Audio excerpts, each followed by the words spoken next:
자, 계속해서 소유권에 관한 쟁점 살펴보겠습니다. 자, 소유권의 취득하고 내용 정도로 오늘 보시게 될 텐데, 사실은 이 소유권의 취득 내용이 완벽하게 소화가 돼야지 공동 소유에 관한 부분을 이해하실 수 있습니다. 그래서 보통 공부하시는 분들이 힘들어하는 것 중에 하나가 공동 소유, 공유와 합의와 총유 파트가 되게 버거워들 하십니다. 그래서 이때는 공동 소유를 공부하는 것이 아니라 소유권에 관한 기본 내용을 숙지하는 것, 단독 소유권에 관한 부분을 정확하게 기억하는 게 뒤쪽 부분은 이해하기 수단이 될 테고요.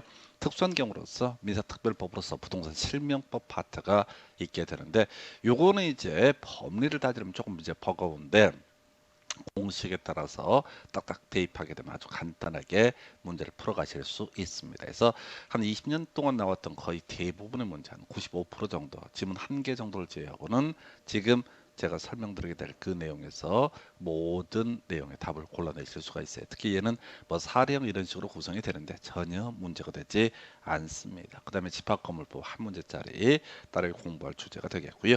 먼저 소유권의 취득에 관한 주제. 자, 이 얘기를 하면 이제 총론 부분에서 논의할 부분이 있죠. 그래서 민법 186조와 187조라고 하는 것이 있습니다. 그래서 법률 행위에 따른 부동산 물권 변동이라는 것은 등기해야지 효력이 발생한다. 물론 앞서 공부했던 점유권이라고 하는 것은 별개의 문제고요. 유치권이라는 것도 별개의 문제가 되게 됩니다. 자, 한편 민법 187조 법률 규정에 따른 부동산 물권 변동이라고 하는 것은 등기하지 않더라도 그 물건을 취득할 수 있게 됩니다. 자, 뭐 상속 같은 게 가장 대표적인 케이스가 될 텐데, 문제는 이걸 처분하기 위해서는 등기라고 하는 것이 필요하다. 그래서 이 등기라고 하는 게 두 가지 의미예요. 총 세 가지인데 우리가 주로 논의하게 될 게 법률 행위에 따른 계약 등에 따른 물권 변동에 있어서는 바로 효력 발생 요건이 되게 됩니다. 그래서 백날 매매 계약을 체결했다라고 해서 매수인 잔금 지급했다라고 할지라도 등기라고 하는 것이 이루어지지 않게 되면 이때는 소유권 취득할 수 없게 됩니다. 자, 그리고 나서 법률 규정에 따른 부동산 물권 변동이라고 하는 거 상속 등을 얘기하게 될 텐데요. 법률 규정에 따른 물권 변동에서는 처분 요건이라고 얘기합니다. 그래서 등기 안 해도 그 권리 자체를 취득하는 건 문제가 없게 될 것인데, 등기해야지 뭘 할 수 있다? 처분이라고 하는 것을 할 수가 있다라고 이렇게 전제합니다. 그래서 이 얘기를 가지고 소유권에 관한 부분을 가지고 소유권의 취득 파트를 이제 살펴보도록 하겠습니다. 그래서 자, 소유권의 취득이라고 하는 거 크게 이제 등기해야 되느냐, 등기 없이도 소유권을 취득할 수 있느냐라고 해서, 자, 공부의 편의를 위해서 자, 원칙적으로 다 등기 필요합니다. 대부분의 뭐 우리가 소유권뿐만 아니라 지상권이라든가 지역권, 전세권, 저당권 뭐 이런 아이들도 등기해야지 그 각각의 권리를 취득할 수 있게 됩니다. 그런데 등기 없이도 소유권 취득할 수 있는 경우, 특이한 경우니까 요거부터 먼저 정리를 해보겠습니다. 그래서 법률 규정에 따른 부동산 물권 변동, 이렇게 민법 187조에서 규정을 하고 있습니다. 그래서 등기 없어도 물건을 취득하는 경우 원시 취득이라고 하는 것이 이슈가 되게 됩니다. 그래서 원시 취득이라고 하는 거, 승계 취득에 대응하는 개념 중에 하나가 원시 취득이죠. 그래서 구권리자의 권리에 기초해서 신권리자에게 권리가 넘어가면 이걸 승계 취득이라 불렀었고요. 앞에서 이전적 승계와 설정적 승계 등으로 대별해 볼 수 있었고, 이때 설정적 승계는 저당권, 지상권 이런 것들 얘기했었고요. 소유권의 이전 등은 가리켜서 보통 이전적 승계가 일반적인 모습이 되게 됩니다. 자, 그런데 구권리자의 권리에 기초함이 없이 혼자서 권리를 취득하는 경우, 소유권을 취득하는 거, 이걸 원시 취득이라고 부르게 됩니다. 그래서 자, 먼저 바다, 땅, 토지와 관련해서 공유 수면의 매립이라고 하는 거, 바다가 메꿔지게 되면 그때 바로 소유권을 자동으로 소지 소유권을 취득을 하게 됩니다. 그래서 자, 이게 이제 공간정보법이라는 법 2차 과목에서 논의하게 되죠. 그래서 바다를 메꾸게 되면요, 자, 이때는 지적 공부에 최초로 등록하는 것을 신규 등록이라고 부르게 됩니다. 근데 뭐 신규 등록을 하든 또는 신규 등록을 해서 토지대장 등본을 가지고 소유권 보호 등기를 한다, 이게 등기법의 내용이 될 텐데, 문제는 신규 등록 전이라 할지라도 또는 소유권 보호 등기 전이라 할지라도 바다를 메꾼 사람은 그 바다가 다 메꿔졌을 때 그때 토지 소유권을 취득을 하게 된다. 이렇게 해석을 합니다. 자, 이에 비해서 건물을 건축한 사람, 이 사람 건물이 완성됐을 때 건축물의 소유권을 취득한다. 건물도 마찬가지예요. 그래서 이 건물을 건축을 하게 되면 자 보통 이제 허가, 건축법에 따른 건축 허가, 사용 승인 뭐 이런 과정을 거치는 게 일반적인 모습이 될 텐데 그래서 건축물 대장에 등재가 되고 그 건축물 대장 등본을 떼서 건물에 관한 소유권 보존 등기 하게 될 것인데 예 상관없습니다. 그래서 건축이 완성이 되게 됩니다. 바다를 다 메꾸게 되면 공유수면을 매립하게 되면 그때 토지 소유권, 건물 소유권을 바로 취득을 하게 됩니다. 큰 쟁점되지 않는 주제고요. 자, 그다음에 이슈가 될 게 포괄승계라고 하는 것이 있죠. 그래서 요거는 이제 그 등기법 공부할 때 하나 쟁점을 삼았던 개념이죠. 그래서 자, 우리가 권리 취득이라고 하는 거 보게 되면 구권리자의 권리에 기초함이 없이 권리를 취득하는 것을 원시 취득이라 부르고 공유 수면 매립, 건물의 건축 등을 예시를 했습니다. 이에 비해서 승계 취득이라고 하는 것이 있었죠. 구권리자의 권리가 신권리자에게 넘어가는 형태를 가리켜서 승계 취득이라 부르게 될 테고 구권리자의 권리의 기초에서 신권리자의 권리가 넘어가는 것을 승계 취득. 승계 취득은 바로 설정적 승계라고 해서 자 토지 소유권에 대해서 저당권을 설정한다라고 했을 때 저당권 설정자인 토지 소유자의 토지에 관한 소유권 자체가 완전히 박탈되는 것은 아니죠. 사용 소유권 등은 남아 있는. 자, 그래서 이렇게 저당권의 설정이라든가 또는 지상권의 설정 이런 것들을 설정적 승계 이에 비해서 이전적 승계라고 해서 구권리자의 권리가 신권리자에게 넘어가는 형태를 가리켜서 이전적 승계라고 부르게 됩니다. 그래서 이때 이전적 승계라고 하는 것은 포괄승계와 특정승계 또는 특별승계 이렇게 두 가지로 대별을 해 볼 수가 있습니다. 그래서 이 특정승계 또는 특별승계라고 하는 것은 매매나 증여처럼 하나의 원인에 의해서 이 권리가 넘어가는 형태를 가리켜서 특정승계 또는 특별승계라는 용어를 쓰고요.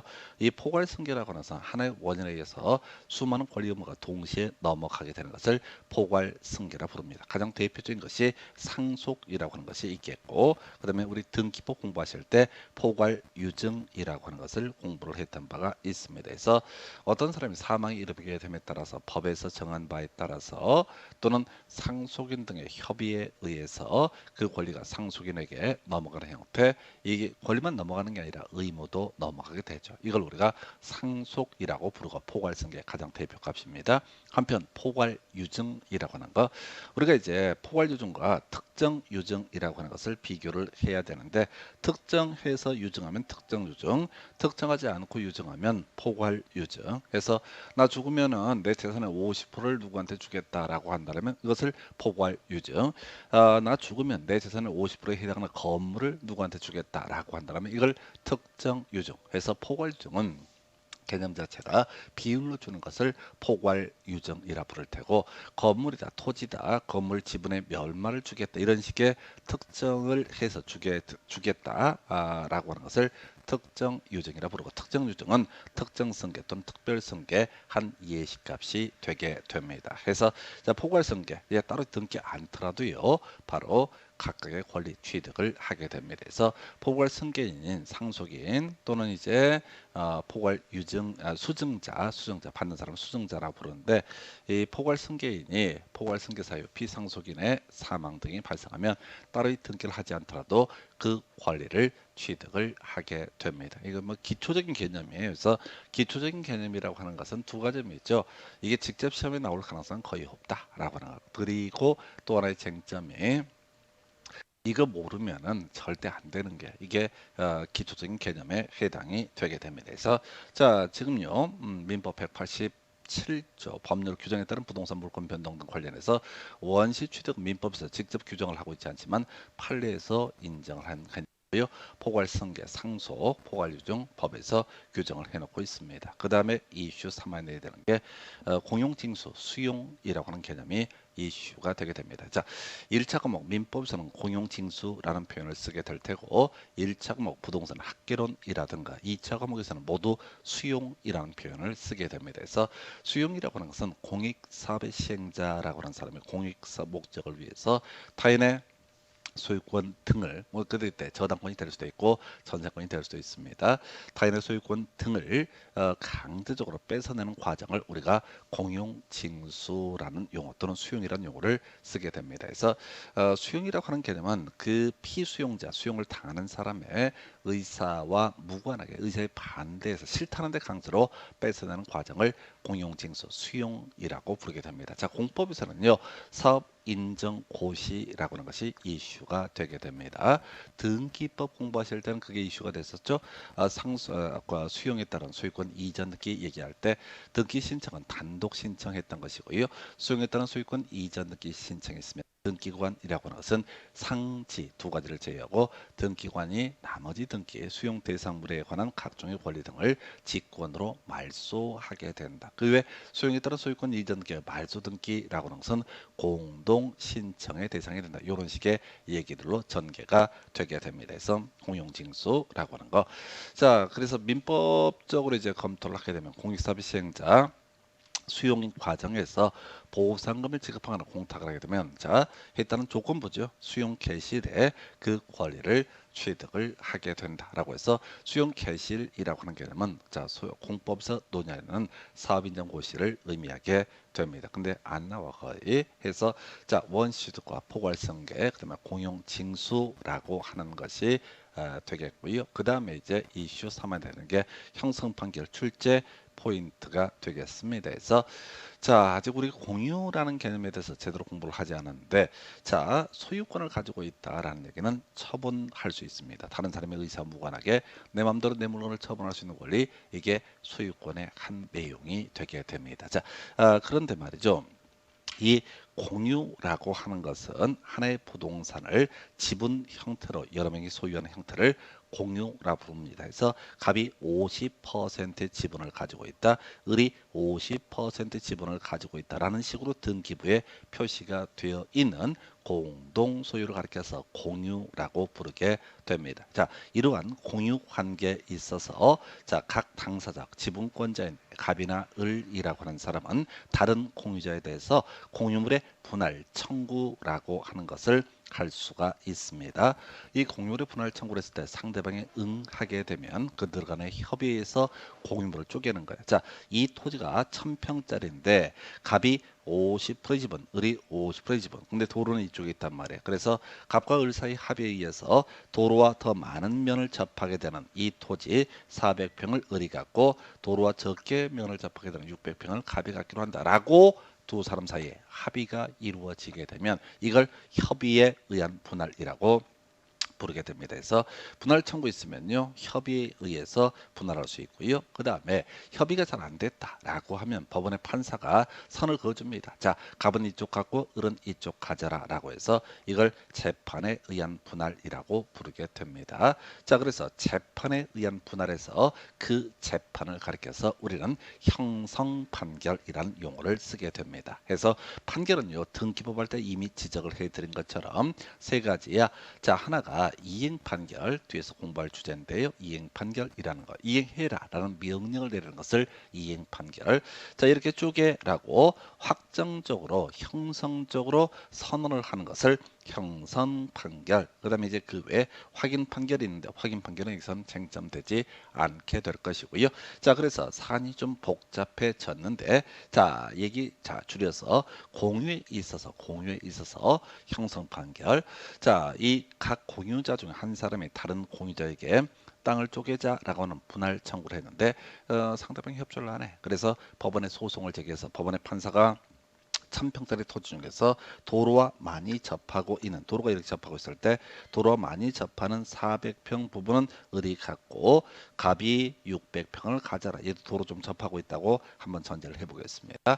자, 맹제가 되면 안 될 테니까 법원의 판사가 이렇게 쪼개라고 라고 하는 판결을 가리켜서 바로 공유물 분할 판결이라는 용어를 쓸 테고, 이걸 법적 성격 판결의 성격에 따라 분류하게 되면 형성 판결이라고 부르게 됩니다. 자, 그러면 이 A 부분 600평, B 부분 400평이라고 했을 때 A 부분의 등기부를 보면 갑이 50%의 지분, 을이 50%의 지분을 가지고 있다. B 부분의 등기부를 보면 갑이 50%의 지분, 을이 50%의 지분을 가지고 있다라고 등기부는 표시가 되어 있음에도 불구하고 등기하지 않더라도 A 부분은 법원의 판사가 명령, 형성적으로 결정한 판결에 따라서 이게 갑 소유가 되고요.